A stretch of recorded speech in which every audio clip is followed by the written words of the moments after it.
Now we're going to install our 68 RFE, our transfer case, our transmission cross member. As you can see, the adapter plate is in, which you can't see. But anyway, there's two ways to go about this. You can put the transmission in and then take the transfer case, lift it up, slide it in, hook it up. Or you can try putting it all in at once. To do this, we're probably going to need our transmission jack, plus another jack for the transfer case. We're going to give it a go. It's been a while since I had this particular trans in and out, so we'll see how we make out. As you can see, we got our transmission case brace from ATS installed. So we'll start by getting it on the jack and throw the torque converter on, and away we'll go.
So we got our trans on our jacks.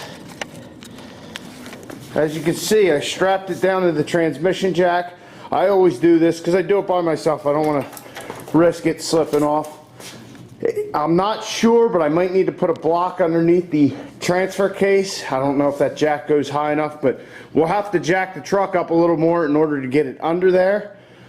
So when we do that, we'll actually take that block out so the truck's sitting a little lower, a little flatter, because we have to get the trans up flush so that these dowel holes can slide on the pins and we can have our transmission flush up against the adapter plate before we go about bolting everything down tight with an impact gun. Also, we're going to slide our torque converter on now. We're going to throw a little of this Schaefer's All Trans Supreme in it. I got gallon jugs, so I'm just going to kind of guess. Normally I throw a quart or two in. I've been told that a quart is fine, but I figure a little more wouldn't hurt. It's liable to end up draining back into our pan, and then we'll lose it when we go to put our aftermarket pan and filters on. But you just don't want this thing to be dry when you start the truck up for the first time. So we'll do all that now. I'll also throw a strap on the torque converter till we get it up close to the trans, just that way it doesn't slip off and cause a lot of damage. All right.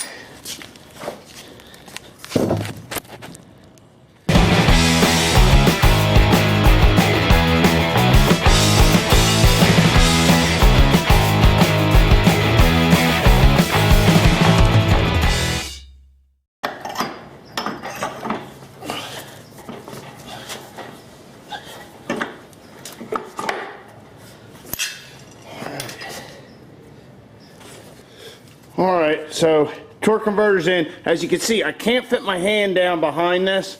That means it's in all the way. I don't know if you guys could hear, but you'll hear some clicks. You want to kind of pick up on it and spin it, and it'll slide in. You'll hear a couple of clunks. That's the input shaft and the pump shaft all kind of getting into where they need to be. But like I said, you can't fit your hand down behind it. That means you're in. So now we're going to jack the truck up, put this thing back where it started life. It's been quite a while since this transmission's been in here. I think over 2 years, I believe. So hopefully it runs as good as it did when we pulled it.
don't know how much of that you were able to actually see. The trans is up tight, got a couple bolts in tight.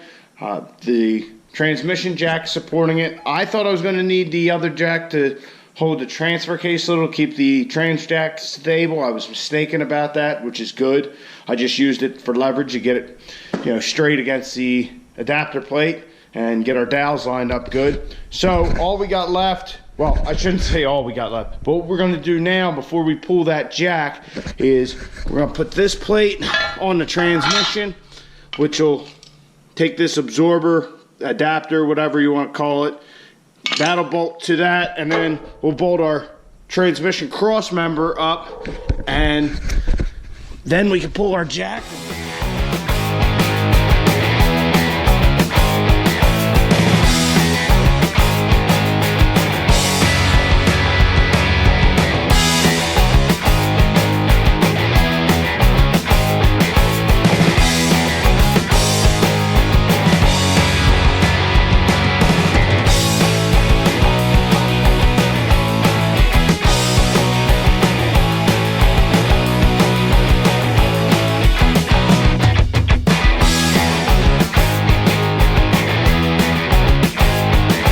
How you can tell the front or back, there's no markings, but if you flip it over, the side with these threaded holes, as you see, this side's not threaded, but the side with the threaded holes here, that's for your transfer case skid plate. So that's how you can identify which way this thing is.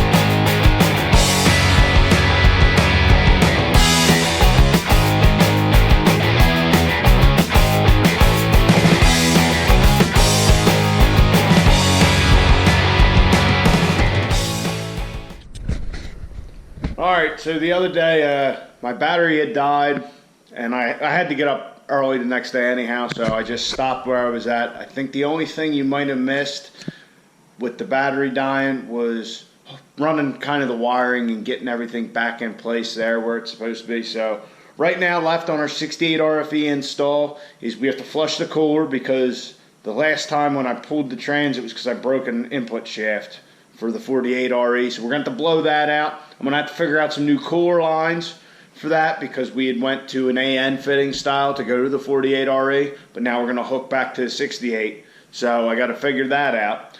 Hook up our drive shafts, hook up our electronics, all the plug connections on the transmission, and change the tune over and put the dipstick in. That's it. So let's get to it. We're going to start with the drive shafts.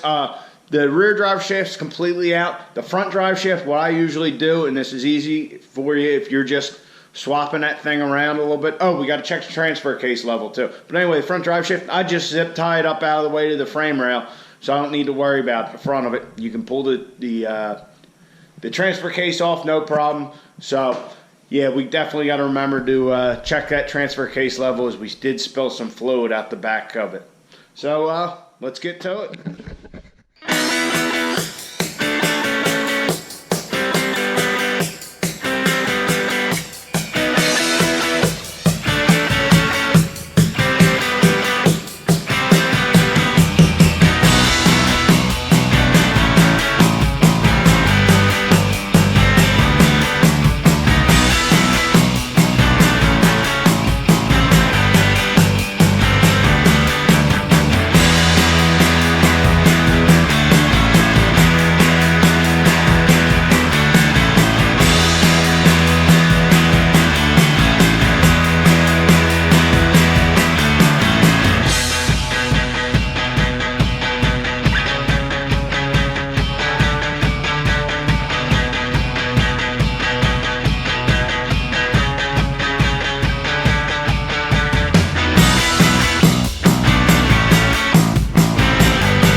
if this torque converter doesn't kind of spin easily, you know, without needing a tool, it means something's not lined up right. You need to take things apart and figure out what's going on.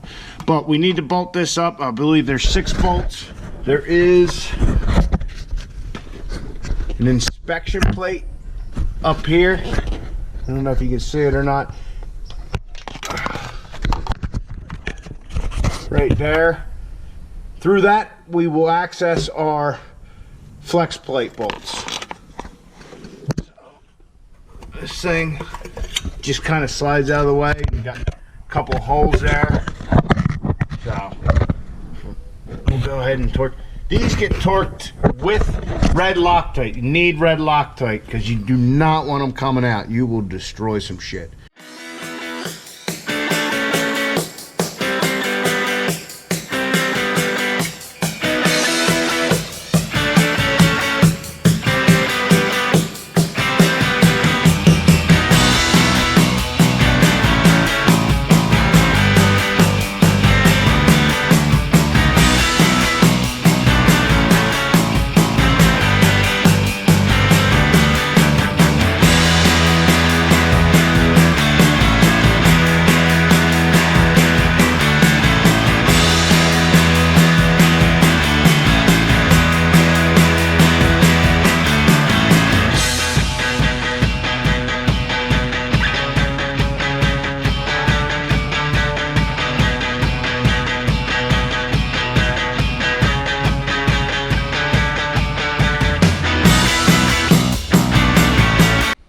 Alright, the 68 RFE's in, drive shafts are bolted up, torque converter's bolted up, electronics are connected, everything's tight, dick steps in.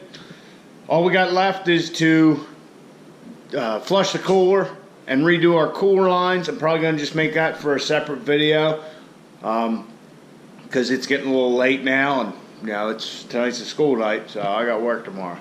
But anyhow, also we connected our linkage for shifting the transmission into drive, park, and reverse, and all that. So once we get our filters, well, our filter screw, we got our filters, which you'll see. We'll fill that fucker and take her out for a spin. I'll see you on the next one.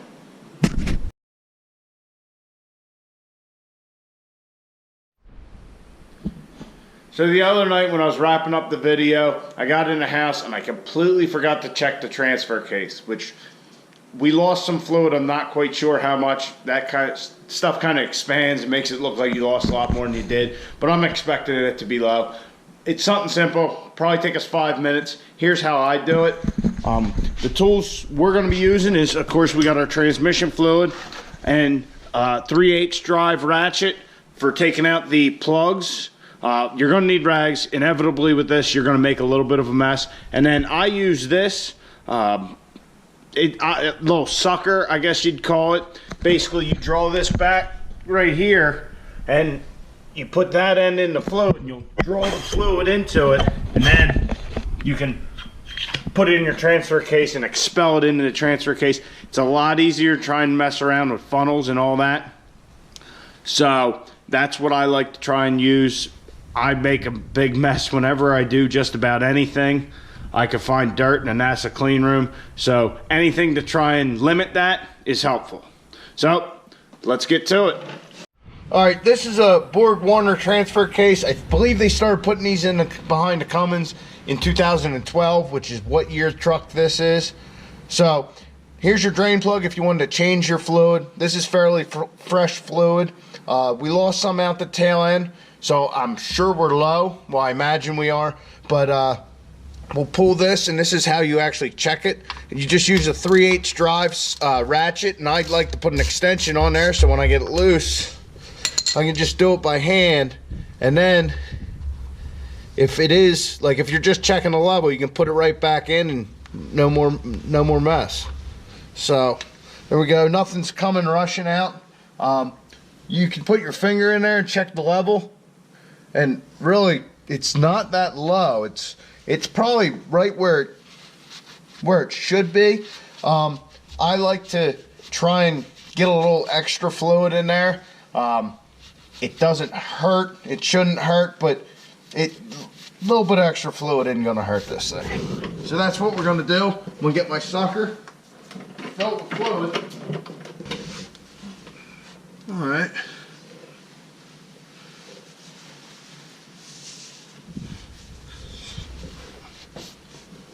So I'll just stick this in there.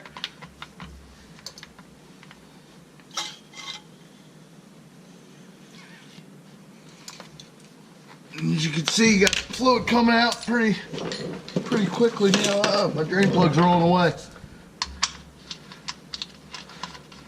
All right. So now our transfer case is full. We'll give the drain plug a little tighten. You don't need to go hog wild on this. It's just a pipe plug, just kind of snug. All right, so now we're good. Transfer case is filled. I definitely expected it to need more fluid than that. The truck's sitting level, so we should be good there.